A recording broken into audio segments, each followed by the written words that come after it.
Hello, you sweet little board game degenerates. It's time again for the 5 reasons you shouldn't back Cyberpunk 2077. It didn't make it when Kaman's version was out, but now Goonboard, our good friends over at Goonboard, or Go On Board, it's one or the other, I'm pretty sure it's Goonboard, have raised over $4 million Canadian, and I need to save you from yourselves and your wallets. This is the 5 reasons you shouldn't back. This is a series that I do whenever a campaign reaches over $1 million US, where I try to put your excitement to the test. I try to see if you're actually excited for this game and if you will actually enjoy this game, or if you are just letting the marketing itself and the FOMO and whatever other factors driving you to purchase. We're going to see if that's getting a little bit out of hand, or if it is something that you will be equally excited about when it arrives at your door. That's what this is about. It is also to be very mean. So two reasons there. One,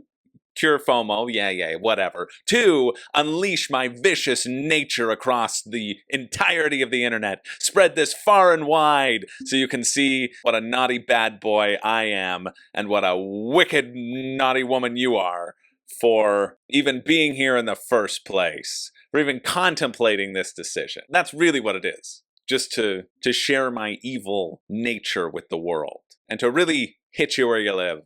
But before we do that, before I get all mean, I do like to make sure I don't get my Canadian citizenship taken away from me, and I like to talk about what I think is exciting about the game. I always like to start with that so that I feel better about, reducing their funding goal down to 0, as is the goal of this video. And so I can see how people would be excited just based upon Goonboard's history. I just love calling them Goonboard. Oh no, they changed it up here in the URL. Well, it's not quite changed. It is go-onboard, but that's not what I want.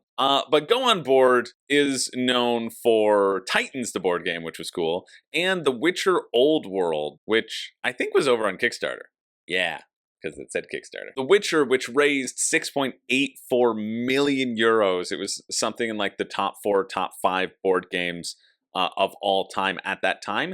And you know what?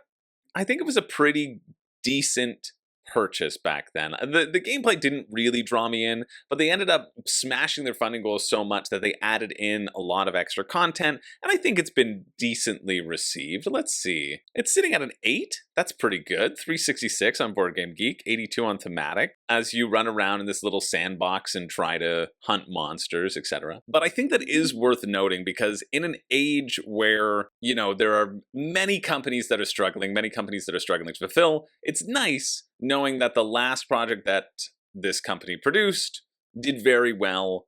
They aren't in financial trouble. They're not like trying to catch up to certain things, but they can really grab the IP and do another game that hopefully people will enjoy. And so I think just in the way that The Witcher has been handled and delivered, I haven't heard anything necessarily negative about their publishing record. And I think that's great. I think that is becoming more and more important in crowdfunding as so many companies go under because they have stretched themselves too thin. And I don't think that there is much danger of that here, but let me know in the comments if I am incorrect. I thought I was wrong once, but I was just mistaken. And so we have Cyberpunk, which I really like the feel of it. I like the cyberpunking theming of it. My favorite part of this, though, are the friggin' bomb health counters that you get in the deluxe edition. Like, their minis were cool. Their minis sort of sent me over the edge in The Witcher Old World. That's what I was finding was really drawing me in their last campaign. And this one, I'm like, man, it's fine. But what's really slick, or seems to be pretty slick, is, if I can get a shot of it, is these right here. The friggin' easily tracking things that, if you look at the shelf side review, well, apparently they're really annoying to work with, but again, prototype, I kind of will give them grace on that. That's the number one component that really makes me go, ooh, maybe deluxe. Otherwise, I really think it's nice too that the base pledge, the standard pledge that you can get, versus the deluxe pledge, standard pledge, which would be $79 or 109 Canadian, that you get a dual layer player board in here. And I think when you have a real-time game, which is what this game is, having a dual layer player board is nice to supply for both editions. And so I really like that that little piece that they decided to add into the standard, because usually that's sort of an easy sell for deluxe. And so it's nice that they added that in. Plus, I can just pretend that this is Deus Ex themed, you know? I can just pretend that it's that because it's just generic Cyberpunk theme and it probably has nothing to do with the actual video game itself. So all in all, the campaign seems pretty nice. I like that there are these two options. I obviously don't like that it would cost me $200 to get all my cute little toys. But hey, we can't always get what we want, and Cheap and McGee over here never gets what he wants. But yeah, like there's a lot in this campaign that I think is really slick and really well thought out. And I don't think that the $79 price is that unreasonable. I mean, maybe it is because you're not getting all these deluxe toys, you're just getting little tokens and a few things. You're getting sort of paper map sheets.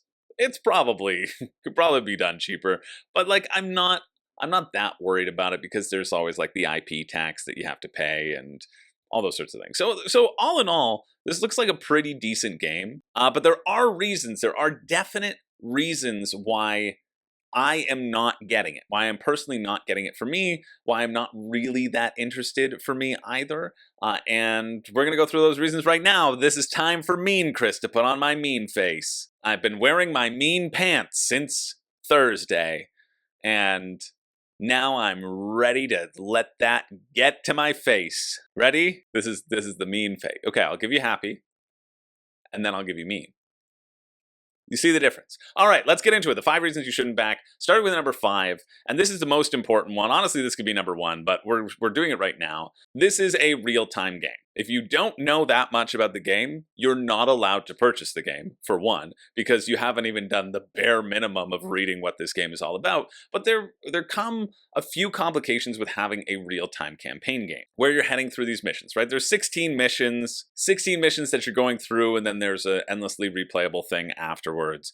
But essentially 16 missions that run 60 to 90 minutes, and I think from what I've seen from the gameplay and what I've looked into it as much as I possibly can, this feels like one of the main draws of this real time is the frenetic pace around it.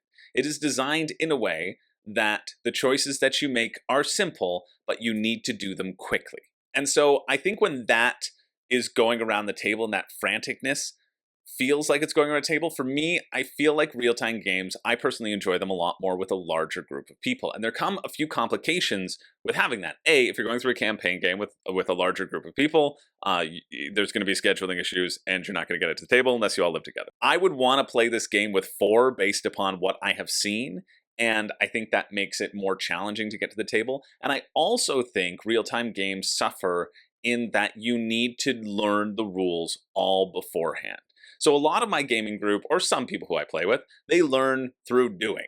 You know, and I'm sure there are many board gamers out there who learn by doing. This is something that I've tried to bash my head against. Like, can I create content to help people who are like physical learners? Me, I love learning all the rules beforehand, so this is not an issue for me. But a lot of people I play with hate when I try to teach them all the rules beforehand because they learn as they're going.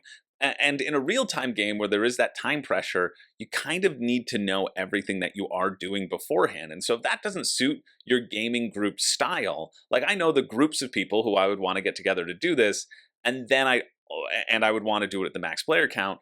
And then I also know that some of them would hate learning everything in advance, you know? And especially as campaigns go, more things get unlocked, more rules get added, etc. And that's usually fine in a campaign game unless there is that time pressure. And if there is that consistent time pressure, then I think that could put an undue pressure on some of the group. So that's my sort of main thing about the real-time aspect and what I've witnessed from watching playthroughs of the game. It's that you really everybody needs to have a familiarity with the rule set. And I think it would serve better at that larger player count because you get that flow, right? You get everything's like chaining together. And another point moving on will also support that. I think my number 2. But yeah, with it being like 4-player, real time, everybody needs to know everything. I think that is where you will get the best experience out of this game. And I think that also then caters it for a very specific type of group. That's number 5. We're moving on to number 4, which has to do with upkeep and the tech abilities, which is slower when it is not a computer game. I'm not sure. It's tough with these games where they only put out a 3 prologue demo, and that's all anybody has access to, because presumably things get more interesting in the main campaign, but not necessarily. I've played a campaign game where I really thought that would happen, and then it didn't. And all that there was just slight little bits of upkeep of tearing things down and replacing them. But the idea that you could upgrade your character with these little tech abilities as you're going through, I don't know if they're permanent or not, or if they're just things that you get throughout, but there is supposed to be a city phase at which you spend your experience points to add new weapons to your deck, or new boosters, or new whatever. And I think with a lot of these campaign games, the thing that is one thing that really seems exciting in theory. And then when you get to it, at least for me, I've experienced that is one of the most tedious parts of the game if it's not done well. And so especially if you have like mittfuls of cards, and you can see in some of the previews them dealing out, okay, these are the upgrades, and then these are the things, and just dealing out this whole thing and this whole setup.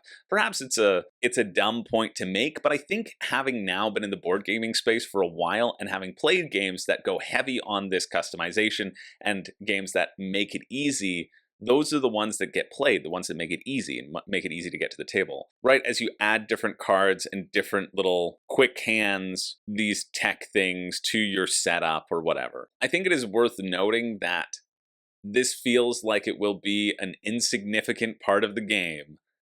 And I think it'll be an annoying part um, moving forward. And I think that's fine. I think it's fine. It depends on the type of player that you are, right?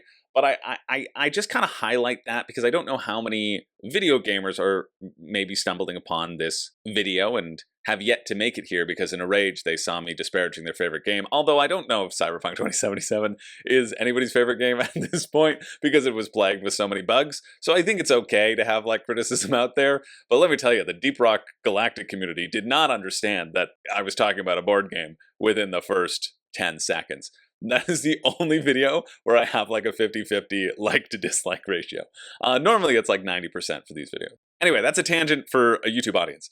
If you are a video gamer and you're stumbling upon this and you're thinking, will this be a good game for me? Let me tell you that the upkeep phase and the idea of transforming your character throughout the campaign often falls significantly short compared to the video game experience. That has been my experience in almost every campaign game that forces you to level up, right? I think this upkeep phase is a really exciting one, and this in-between game phase is a really exciting one, but I also find it's hard to do well, and I think translating from the ease of like scrolling through a menu on a video game versus trying to get that breadth and depth in a board game, I think is worth considering and might impact your enjoyment down the line.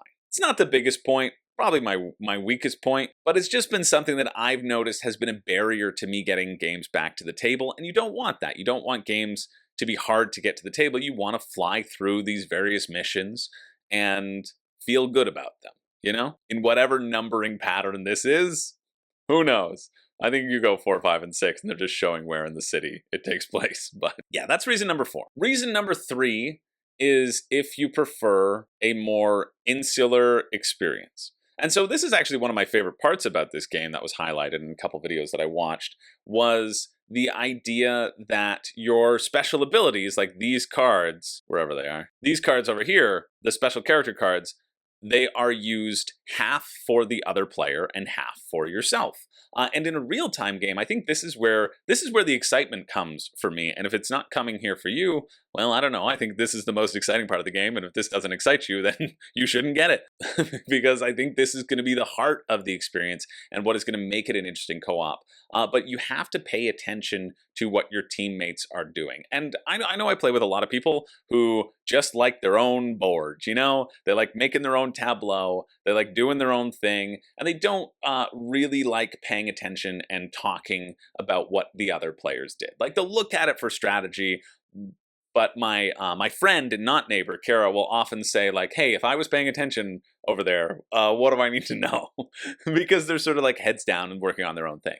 And so I think a lot of people have those different styles. For me, I really love knowing exactly everything that you did on your turn, and I'd love for you to say it all out loud, and I'd love to revel in your genius. And so I'm trying to pay attention to the teammates, but in this real-time aspect, and I think something that will, again, help the frenetic nature of this and will make this a more robust experience at a 4-player game, is this ability, is that you can use your abilities half only for other people. And so while you're trying to juggle what you're doing on your turn, you're still also trying to keep track of what everybody else is doing and saying, okay, I can help you with a reroll, or I can help you with this, or oh, here's a health, or whatever the case is. I find that very exciting. But I think people who potentially like a more insular experience may not. If you like a more insular experience, you're potentially not considering this game at all anyway, because it's a real-time game and you want to keep your head down, and real-time is a bit more frantic, and that may not appeal to your personality, but I think there's not a complete intersect there, that there will be people in both camps. And so this in particular is one where I think you need to flag as to, is that a part of the game that excites you or not? Because to me, it feels like an integral part of playing with other people in the co-op environment of it. Number 2 has to deal with these symbols, and that it is just a friggin' tech tree masher. It's a 4-resource juggler. You know, the theme here doesn't really exist. It does if you get these little tech things, but even these crafting cards should sort of tell you that nothing really matters other than just having enough of 4 different symbols. You're going to run to a place, you're going to go to a place, you're going to discard a card, you're going to try to get these symbols. Although, to be fair, maybe this does bring it into the 2077 video game universe, because you can really imagine that these are all the NPCs that aren't loading because you're playing on PS4. Maybe. It could be that. It could be a very thematic choice that there's nothing going on with the symbols or the theme, because they're just trying to pare it down to give you that pared down experience of 2077 when it first launched, with all the bugs and nothing rendering. But I think with IPs and with things that put themselves forward as IPs, the theming really needs to be strong for it to satisfy fans fully, right? If you're getting it for the IP, and we're leading into number 1 here, but if you're getting it for the IP, you really want to feel that IP, right? You really want to be feeling it throughout the game. And for me, I think the movements of it seem fun. I think you're having to juggle what cards are in your hand, what resources you have, what movements you have. I really like how you can progress up those cube tracks. Essentially, right here, you have these skill markers. And so as you build your skills, you can activate more symbols on the card to get additional things. And I like that balance of like, okay, how do I build these skills efficiently? Or do I keep my great cards in my hand until I've built up my skills? I really like that as a balance. But really, it's when you distill it down, you got to think you have 4 different resources. You have like health, you have shooting, you have RAM, and you have crafting. And often it's going to just be RAM. Like RAM is used for stuff, crafting is used for stuff.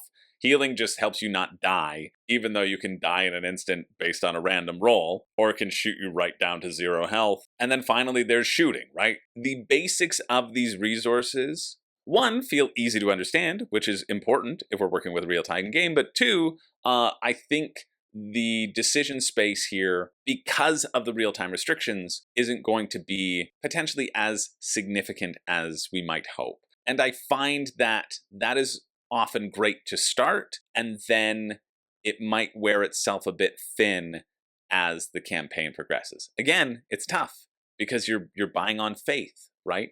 You're buying on faith that this will be a good campaign, and you don't really have a lot to go on. And that brings us to number 1, which is a combo of a lot of things, but we're going to title it that you are just getting it for the IP.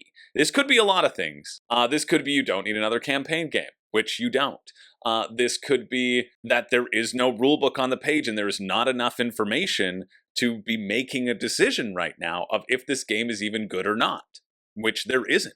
But I think the salient point for this one that I want to highlight, especially since Goonboard did it with The Witcher, is that you are only getting this because you love Cyberpunk 2077. And I want you to think about if you got Command's Cyberpunk 2077 for the same reason. You know what I mean? I feel like there are a few people out there, there's going to be a cross section. I know there's a couple people who are talking about on Discord that have gotten both games. And I think both games can exist simultaneously for sure. Commons was an area control game, which I can get up. This one, a Cyberpunk 2077, Gangs of Night City, as you play on a board, a big old area control thing. Versus a real-time experience, I think they are going to be quite different experiences, but I think there are going to be fans of Cyberpunk who haven't even gotten the Command one and are still sort of riding that high of like, yeah, I want this new Cyberpunk thing, and get it into their systems or on their shelves or out of their wallets without fully analyzing if the mechanics will really work for them and if the mechanisms get them excited. And if you will stay excited 2 years down the line when this delivers. I think that's also a salient point. Crowdfunding takes a long time. I don't know what their timeline is, but I can guarantee you that it's wrong. I don't think they're even putting it here. Because, yes, nobody knows what the timeline is. The timeline is 2 years, essentially. And so that's why I feel it is so important to do your due diligence, to see if you want to take a risk on a game that hasn't yet provided more than the prologue for people to work their way through. Prologues, which I don't know, any prologue that I've played in a campaign game has sucked. You know, it just teaches you the mechanics. Like, that's it. It doesn't get to the fun part yet. And I think I might be a little bit burned on a couple games that have promised me growth from the prologue and then haven't delivered on that growth, that it makes me skeptical when I haven't seen the full thing. And I think if you're just purchasing because it is Cyberpunk and because you are a fan of Cyberpunk, but you don't have like 3 active game mechanisms that make you excited, like pick out the 3. Drop in the comments below the 3 things that get you super stoked about this game. And one of them I can give you. Like for me, it would be the real-time pressure, the forcing you to interact with your teammates. And I can't think of a second one that actually gets me actively excited. Maybe the skill progression, right? Activating your cards in a new way. But that doesn't translate for me to be spending $150. Because after shipping, that's what it's going to be for me in Canada, just for the standard edition, would be like $150. And for me, there are so many games out there that are at retail that already give me those sorts of thrills, that $150 is a big deal. It's a decent amount of money, you know? Even if you got a sugar mama out there, it's still good to be conscientious with the money spent. Or sugar papa. And hey, if there are any of those out there, the Room and Board Patreon is down below. That's it. I think that's it for the video. Do you play your campaign games that you have? It's all the standard reminders here, but I really want to focus on the IP being there. I want to see what the stretch goals are right now. You're going to get a few new missions. I wonder, including all the standard stretch goals, the stretch goal blocks, standard. All right, they probably will separate those. We have some new cyberware. We have a few new characters.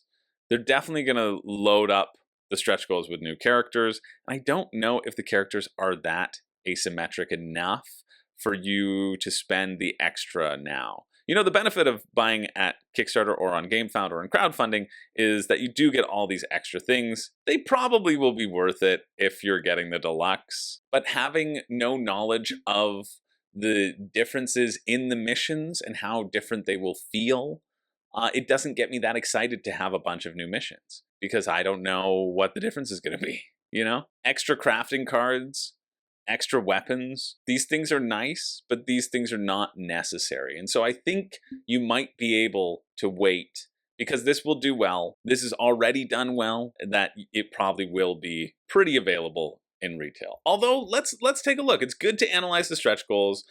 It also is good to look at The Witcher Old World. So The Witcher was a pretty good deal back in the day. And they're selling the additional stretch goals for like $60 Canadian, but you could get the base game for 86 Canadian. Dang. The Wild Hunt, was that a stretch goal as well? Let's see. Yeah, you did get the Wild Hunt as well, and Siri. And so they're kind of selling all those separately at a pretty high markup. So it would hit you to sort of $200 Canadian.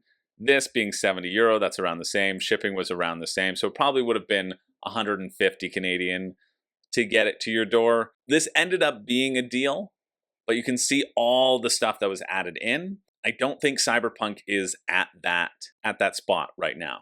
Currently, we're only 32 stretch goals unlocked compared to like the ton that was unlocked in Witcher. I think from a value perspective, The Witcher ended up being a pretty decent value. I think for this one, it doesn't seem that way. You could probably wait and see and be okay and make sure, if you're on the fence, that you're getting a game that you actually like and will actually play versus something right now. Anyway, that's just my thoughts right now. Hope that helped you make your decision, and I hope, whatever the case, that if you get it, you love it, and if you don't get it, you love that you didn't, and you can spend that money on something a lot better for you. As always, drop down below to convince me to get it, because I am very susceptible, and you probably could. And so other people, please convince me not to, because then I will find the strength once more to persist in this horrible, cruel world of ours. Thanks everybody for watching. My name's Chris George. I don't have a catchphrase, but always remember, I'm here to take away all of your fun,